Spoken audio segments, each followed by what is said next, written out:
सत्ता बदलते ही किस्मत भी बदल जाती है।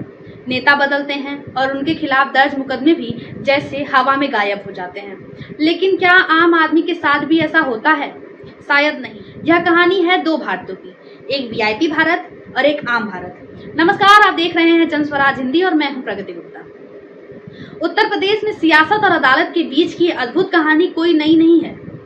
जब 2017 में योगी आदित्यनाथ सत्ता में आए थे तो उनके खिलाफ 15 से ज्यादा केसेस दर्ज थे, जिनमें भड़काऊ भाषण, दंगा भड़काने और हत्या के प्रयास जैसे गंभीर आरोप शामिल थे। भाजपा की सरकार आते ही राज्य सरकार ने खुद इन मुकदमों को वापस ले लिया। यह तो बात रही अपने सूबे के मुखिया की, लेकिन जरा ठहरिए, विपक्ष भी कम नहीं है। अखिलेश यादव ने आजम खान से मुलाकात के बाद मीडिया में बयान दिया कि सरकार आते ही आजम खान के मुकदमे वापस ले लिए जाएंगे। आजम खान समाजवादी पार्टी के दिग्गज नेता हैं, जिन पर करीब 80 से ज्यादा मुकदमे दर्ज हैं। जमीन कब्जा, फर्जी दस्तावेज, भैंस चोरी से लेकर शैक्षणिक संस्थानों में अनियमितता तक राजनीतिक गलियारों में ये चर्चा जोरों पर थी ही, और अखिलेश यादव ने यह बोल भी दिया कि सत्ता बदलते ही मुकदमे वापस हो जाएंगे। लेकिन जरा आंकड़ों की तरफ देखें। आंकड़ों की बात करें तो कानूनी रिकॉर्ड बताते हैं कि पिछले 10 वर्षों से देश भर में नेताओं के खिलाफ दर्ज करीब 22,000 से ज्यादा मामले में से 40% से अधिक या तो वापस ले लिए गए हैं या धीमी रफ्तार से चल रहे हैं। वहीं दूसरी ओर आम नागरिकों के खिलाफ दर्ज मामूली झगड़े या ट्रैफिक उल्लंघन जैसे केसों में हर साल करीब 1.8 लाख गिरफ्तारियां होती हैं। जरा सोचिए, यदि आप सामान्य व्यक्ति हैं और एक हल्का फुल्का झगड़ा भी हो गया है तो आपका चालान हो जाता है और हर बार चुनाव से पहले आपको जमानत करवानी पड़ती है। अब सवाल यह उठता है कि क्या भारत में लोकतंत्र बचा हुआ है?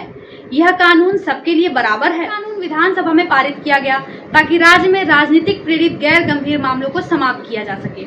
इसके तहत लगभग 20,000 मामले वापस लिए जाने के प्रावधान रखे गए थे। इनमें से एक मामला स्वयं सीएम योगी आदित्यनाथ के खिलाफ था। 1995 का एक मामला जिसमें उन्होंने प्रतिबंधात्मक आदेशों के खिलाफ उल्लंघन करते हुए सभा की थी।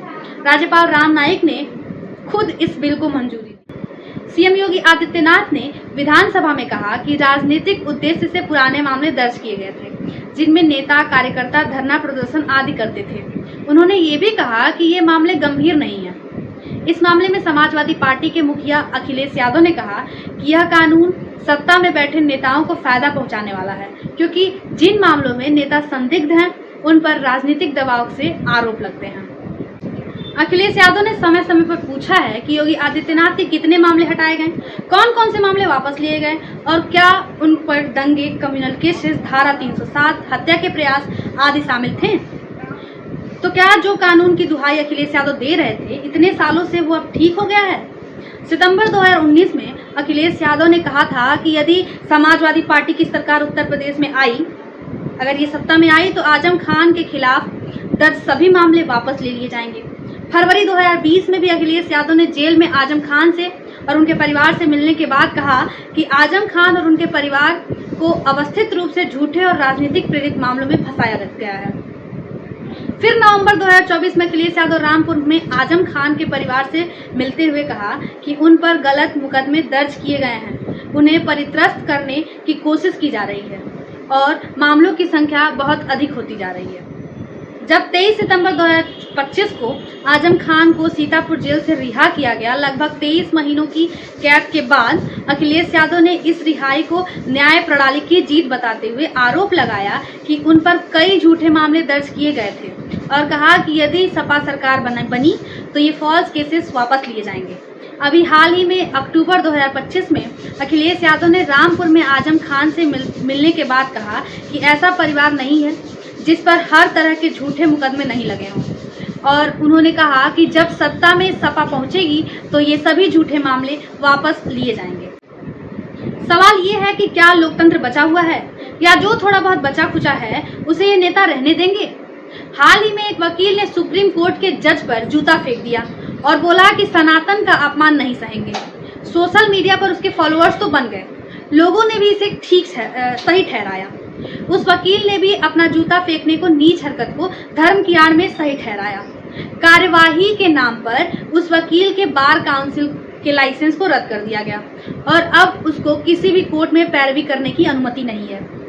उसको सही ठहराना ठीक वैसे ही है जैसे नाथूराम गोडसे द्वारा महात्मा गांधी को मारना कुछ कट्टर लोग सही ठहराते हैं, गांधी को गाली देते हैं। ये जूता फेंकना सिर्फ जज पर जूता फेंकना नहीं है, बल्कि यह जूता उस सिस्टम पर है जिस पर न्याय की अंतिम आशा है।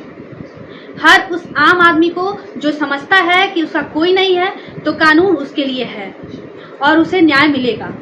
हर उस व्यक्ति पर जूता फेंकना है जो संविधान में विश्वास करता है। इन सारे मामले को देखकर क्या यह नहीं लगता कि सत्ताधारी न्याय को पूरी तरह से कब्जाए हुए हैं?